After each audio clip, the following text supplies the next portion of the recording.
ಒಂದು ಕಡೆ ದುಷ್ಟ ಶಕ್ತಿಗಳ ಅಟ್ಟಹಾಸ, ಇನ್ನೊಂದು ಕಡೆ ಇಡೀ ಬ್ರಹ್ಮಾಂಡವನ್ನೇ ಕಾಪಾಡುವ ಮಹಾಶಕ್ತಿಯ ಅವತಾರ. ಮಹಿಷಾಸುರನ ಸಂಹಾರಕ್ಕಾಗಿ ಹುಟ್ಟಿ ಬಂದ ಆ ಶಕ್ತಿ ಬೇರೆ ಯಾರೂ ಅಲ್ಲ, ಸಾಕ್ಷಾತ್ ಪಾರ್ವತೀ ದೇವಿ. ಶೌರ್ಯ ಮತ್ತು ಶಾಂತಿಯ ಸಮಾಗಮವೇ ಈ ಮಹಿಷಾಸುರ ಮರ್ದಿನಿ ಸ್ತೋತ್ರ. ಆದಿ ಶಂಕರಾಚಾರ್ಯರಿಂದ ರಚಿತವಾದ ಈ ಸಾಲುಗಳಲ್ಲಿ ಕೇವಲ ಭಕ್ತಿ ಇಲ್ಲ, ಅದ್ಭುತವಾದ ಧೈರ್ಯ ಮತ್ತು ಕಂಪನಗಳಿವೆ. ನೀವು ಈ ಸ್ತೋತ್ರವನ್ನು ಕೇಳಿದಾಗ ನಿಮ್ಮ ಮನಸ್ಸಿನಲ್ಲಿ ಆಗುವ ಬದಲಾವಣೆ ಏನು? ನಿಮ್ಮ ಅನುಭವವನ್ನು ಕಮೆಂಟ್ ಮಾಡಿ ತಿಳಿಸಿ. ಇಂತಹ ಮತ್ತಷ್ಟು ದೈವಿಕ ಮಾಹಿತಿಗಾಗಿ ವಿಡಿಯೋವನ್ನು ಲೈಕ್ ಮಾಡಿ, ಶೇರ್ ಮಾಡಿ, ಚಾನಲನ್ನು ಸಬ್ಸ್ಕ್ರೈಬ್ ಮಾಡಿ. ಜಯ ಜಯ ಹೇ ಮಹಿಷಾಸುರ ಮರ್ದಿನಿ ರಮ್ಯಕ ಪರ್ದಿನಿ ಶೈಲಶ್ರುತೆ. ಐಗಿರಿ ನಂದಿನಿ ನಂದಿತ ಮೇದಿನಿ ವಿಶ್ವ ವಿನೋದಿನಿ ನಂದನುತೆ ಗಿರಿವರ ವಿಂಧ್ಯ ಶಿರೋದಿನಿ ವಾಸಿನಿ ವಿಷ್ಣು ವಿಲಾಸಿನಿ ಜಿಷ್ಣುನುತೆ. ಭಗವತಿ ಹೇ ಶಶಿಕಂಠ ಕುಟುಂಬಿನಿ ಭೂರಿ ಕೃತೆ. ಜಯ ಜಯ ಹೇ ಮಹಿಷಾಸುರ ಮರ್ದಿನಿ ರಮ್ಯಕ ಪರ್ದಿನಿ ಶೈಲಸುತೆ. ಸುರವರ ವರ್ಷಿಣಿ ದುರ್ಧರ ವರ್ಷಿಣಿ ದುರ್ಮುಖ ವರ್ಷಿಣಿ ಅಶರತೆ. ತ್ರಿಭುವನ ಪೋಷಿಣಿ ಸಂಕರ ತೋಷಿಣಿ ಕಿಲ್ಮಿಷ ಮೋಷಿಣಿ ಘೋಷರತೆ. ಧನುಜ ನಿರೋಷಿಣಿ ದಿದಿಸುತ ರೋಷಿಣಿ ದುರ್ಮದ ಶೋಷಿಣಿ ಸಿಂಧುಸುತೆ. ಜಯ ಜಯ ಹೇ ಮಹಿಷಾಸುರ ಮರ್ದಿನಿ ರಮ್ಯಕ ಪರ್ದಿನಿ ಶೈಲಸುತೆ. ಹೈ ಜಗದಂಬ ಮದುಂಬ ಕದಂಬ ವನಾ ಪ್ರಿಯವಾಸಿನಿ ಆಸರತೆ. ಶಿಖರ ಶಿರೋಮಣಿ ತುಂಗ ಹಿಮಾಲಯ ಶೃಂಗ ನಿಜಾಲಯ ಮಧ್ಯಗತೆ. ಮಧು ಮಧುರೆ ಮಧು ಕೈಟಭ ಭಂಜಿನಿ ಕೈಟಭ ಗಂಜಿನಿ ಆಸರತೆ. ಜಯ ಜಯ ಹೇ ಮಹಿಷಾಸುರ ಮರ್ದಿನಿ ರಮ್ಯಕ ಪರ್ದಿನಿ ಶೈಲಸುತೆ. ಅಹಿಷತ ಕಂಡ ವಿಖಂಡಿತ ರುಂಡ ವಿತೊಂಡಿತ ಶುಂಡ ಗಜಾಧಿಪತೆ. ರಿಪು ಗಜ ದಂಡ ವಿದಾರಣ ಚಂಡ ಪರಾಕ್ರಮ ಶುಂಡ ಮೃಗಾಧಿಪತೆ. ನಿಜ ಭುಜ ದಂಡ ನಿಪಾತಿತ ಕಂಡ ನಿಪಾತಿತ ಮುಂಡ ಭಟಾಧಿಪತೆ. ಜಯ ಜಯ ಹೇ ಮಹಿಷಾಸುರ ಮರ್ದಿನಿ ರಮ್ಯಕ ಪರ್ದಿನಿ ಶೈಲಸುತೆ. ಐರಣ ದುರ್ಮದ ಶತ್ರುವದೋದಿತ ದುರ್ಧರ ನಿರ್ಜರ ಶಕ್ತಿಭೃತೆ.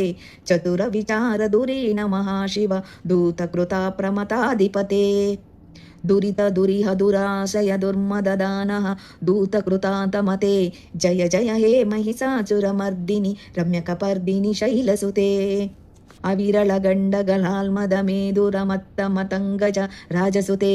ತ್ರಿಭುವನ ಭೂಷಣ ಭೂತ ಕಲಾನಿಧಿ ರೂಪ ಪ್ರಯೋನಿಧಿ ರಾಜಸುತೆ. ಅಹಿಸುಧನಿ ಜನಲಾಲ ಸಮಾನ ಸಮೋಹನ ಮನ್ಮತ ರಾಜಸುತೆ. ಜಯ ಜಯ ಹೇ ಮಹಿಷಾಸುರ ಮರ್ದಿನಿ ರಮ್ಯಕ ಪರ್ದಿನಿ ಶೈಲಸುತೆ. ಕಮಲದಲಾಮಲ ಕೋಮಲ ಕಾಂತಿ ಕಲಾ ಕಲಿತಾಮಲ ಬಾಲಲತೆ. ಸಕಲ ವಿಲಾಸ ಕಲಾ ನಿಲಯ ಕ್ರಮ ಕೇಳಿ ಚಲತ್ಕಲ ಅಂಸಕುಲೆ. ಅಲಿಕುಲ ಸಂಕುಲ ಕುದಲಯ ಮಂಡಳ ಮೌಲಿ ಮಿಲದ್ಮಲ ಕುಲಾಲಿಕುಲೆ. ಜಯ ಜಯ ಹೇ ಮಹಿಷಾಸುರ ಮರ್ದಿನಿ ರಮ್ಯಕ ಪರ್ದಿನಿ ಶೈಲಸುತೆ. ಕರಮುರಳೀರವ ವಿರ್ಚಿತ ಕೂಚಿತ ಲಜ್ಜಿತ ಕೋಕಿಲ ಮಂಜುಮತೆ. ಲಲಿತ ಪುಲಿಂದ ಮನೋಹರ ಗುಂಜಿತ ರಂಜಿತ ಶೈಲಿನಿ ಕುಂಜಗತೆ. ನಿಜ ಗುಣಭೂತ ಮಹಾಸಬರೀಗಣ ಸದ್ಗುಣ ಸಂವೃತ ಕೇಳಿತಲೆ. ಜಯ ಜಯ ಹೇ ಮಹಿಷಾಸುರ ಮರ್ದಿನಿ ರಮ್ಯಕ ಪರ್ದಿನಿ ಶೈಲಸುತೆ. ಕಟಿತಟ ಪೀತ ದುಕೂಲ ವಿಚಿತ್ರ ಮಯೂಕ ತಿರಸ್ಕೃತ ಚಂದ್ರ ರುಚೆ. ಪ್ರಣತ ಸುರಾಸುರ ಮೌಳಿ ಮನೋಸ್ಫುರ ದಂಸುಲ ಸನ್ನಕ ಚಂದ್ರ ರುಚೆ. ಜಿತನ ಕನಾಚಲ ಮೌಳಿ ಪದೋರ್ಜಿತ ನಿರ್ಭರ ಕುಂಜರ ಕುಂಭಕುಚೆ. ಜಯ ಜಯ ಹೇ ಮಹಿಷಾಸುರ ಮರ್ದಿನಿ ರಮ್ಯಕ ಪರ್ದಿನಿ ಶೈಲಸುತೆ. ವಿಜಿತ ಸಹಸ್ರಕರೈಕ ಸಹಸ್ರಕರೈಕ ಸಹಸ್ರಕರೈತನುತೆ.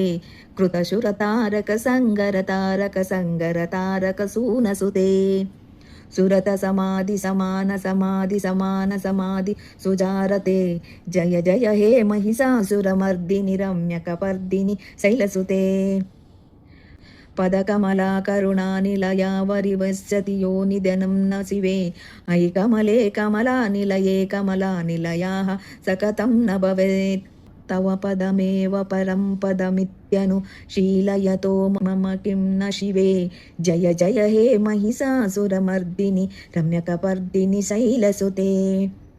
ಕನಕಸತ್ಕಲಾ ಸಿಂಧುಜುಲೈರನು ಸಿಂಜುನುತೆ ಗುಣರಂಗಭುವಂ ಮುಂಕಿನ ಶಚಿ ಕುಂಚ ಕುಂಭತಟಿ ಪರಿರಂಭಾಸುಕನಾಭವಂ ತವ ಚರಣಂ ಶರಣಂ ಕರವಾಣಿನ ತಾಮರವಾಣಿ ನಿವಾಸಿಂ ಜಯ ಜಯ ಹೇ ಮಹಿಷಾಸುರಮರ್ದಿನಿ ರಮ್ಯಕಪರ್ದಿನಿ ಶೈಲಸುತೆ ವಿಮಲೆಂದು ಕುಲಂ ವವನೆಂದು ಮಲಂ ಸಕಲಂ ನನು ಕುಲಯತೆ ಭೂತಪುಲಿಂದು ಮುಖಿ ಸುಮುಖಿ ಬಿರಸೌಮುಖಿ ಕ್ರಿಯತೆ ಮಮ ತು ಮಂತ ಶಿವನಾಮಧುನೇ ಭವತಿ ಕೃಪಾಯ ಕಿಮುತ ಕ್ರಿಯತೆ ಜಯ ಜಯ ಹೇ ಮಹಿಷಾಸುರಮರ್ದಿನಿ ರಮ್ಯಕಪರ್ದಿನಿ ಶೈಲಸುತೆ किमहि दीनदयाळुतया कृपयैव त्वया भवितव्यमुमे अहि जगतो जननी कृपया सेयताचिततानुमिता स्थिरते यदुचितमत्र भवत्युररीकुरुता कुरुतापममा कुरते जय जय हे महिषासुरमर्दिनि रम्यकपर्दिनि ಶೈಲಸುತೆ.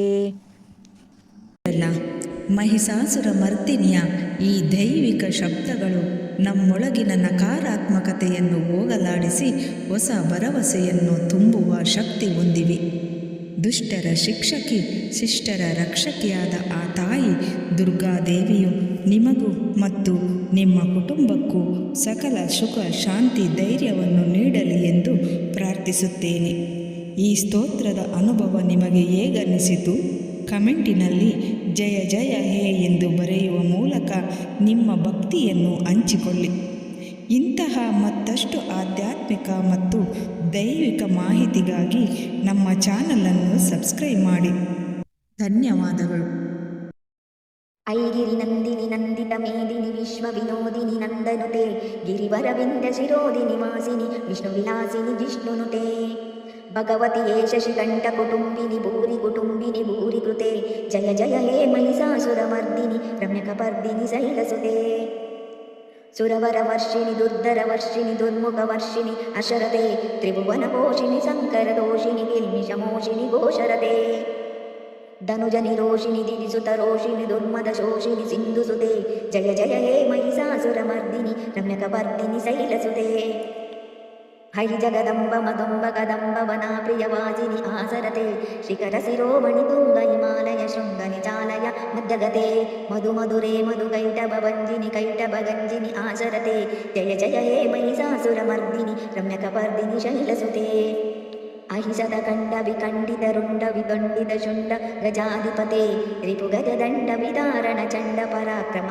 ಶುಂಡ ಮೃಗಾಧಿಪತೆ ನಿಜ ಭುಜ ದಂಡ ನಿಪಾತಿತ ಕಂಡ ನಿಪಾತಿತ ಮುಂಡ ಬಟಾಧಿಪತೆ ಜಯ ಜಯ ಹೇ ಮಹಿಷಾಸುರಮರ್ದಿನಿ ರಮ್ಯಕಪರ್ದಿನಿ ಶೈಲಸುತೆ ಐರಣ ದುರ್ಮದ ಶತ್ರುವದೋದಿತ ದುರ್ಧರ ನಿರ್ಜರ ಶಕ್ತಿವೃತೆ ಚತುರ ವಿಚಾರ ದುರೀಣ ಮಹಾಶಿವ ದೂತ ಕೃತ ಪ್ರಮತಾಧಿಪತೆ ದುರಿತ ದುರಿಹ ದುರಾಶಯ ದುರ್ಮದ ದಾನಃ ದೂತ ಕೃತಾತಮತೆ ಜಯ ಜಯ ಹೇ ಮಹಿಷಾಸುರಮರ್ದಿನಿ ರಮ್ಯಕಪರ್ದಿನಿ ಶೈಲಸುತೆ ಅವಿರಳ ಗಂಡಗಲಾಲ್ಮದ ಮೇದುರ ಮತ್ತ ಮತಂಗಜ ರಾಜಸುತೆ ತ್ರಿಭುವನ ಭೂಷಣ ಭೂತ ಕಲಾನಿಧಿ ರೂಪ ಪ್ರಯೋನಿಧಿ ರಾಜಸುತೆ ಅಹಿಸುಧನಿ ಜನಲಾಲ ಸಮಾನ ಸಮೋಹನ ಮನ್ಮಥ ರಾಜಸುತೆ ಜಯ ಜಯ ಹೇ ಮಹಿಷಾಸುರಮರ್ದಿನಿ ರಮ್ಯಕಪರ್ದಿನಿ ಶೈಲಸುತೆ ಕಮಲದಲಾಮಲ ಕೋಮಲ ಕಾಂತಿ ಕಲಾ ಕಲಿತಾಮಲ ಬಾಲಲತೆ ಸಕಲ ವಿಲಾಸ ಕಲಾ ನಿಲಯ ಕ್ರಮ ಕೇಳಿ ಚಲತ್ಕಲ ಅಂಸಕುಲೆ ಅಲಿಕುಲ ಸಂಕುಲ ಕುದಲಯ ಮಂಡಳ ಮೌಲಿ ಮಿಲದ್ಬಲ ಕುಲಾಲಿಕುಲೆ